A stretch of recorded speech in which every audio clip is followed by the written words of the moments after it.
kumain sa laundry area. Gusto kong kumain habang naglalaba. Ganyan kadami? May kasama ka, no? Ate, gutom na gutom lang ako. Kasi di ba, hindi ako napunan kagabi. Didang, si Jessica ba yung nakita ko kanina?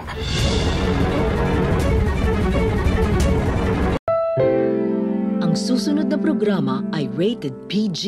Ito ay nangangailangan ng patnubay at gabay ng magulang para sa mga batang manonood. Tuluyan na bang mapapatawad ni Felma itong si Manuel? Kung sinusubaybayan mo ang Cruz vs. Cruz, huwag mong kalimutang mag-subscribe sa ating channel para updated ka sa mga bagong kaganapan.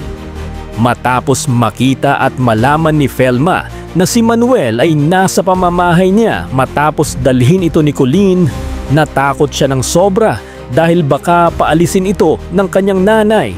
Pero hindi naman pala, dahil nang nalaman ni Felma ang lahat, imbes na magalit, natuwa pa siya. Sinabi niya, "Huwag ka nang mag-alala, Manuel. Hindi kita palalayasin dito. Ayos na rin na nandito kayo ni Jessica para hindi kayo makita ni Hazel dito."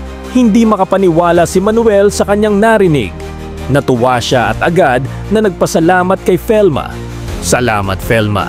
Sa kabila ng lahat ng nangyari, tinutulungan mo pa rin ako." At doon sinabi ni Felma, "Walang anuman, napatawad na rin kita."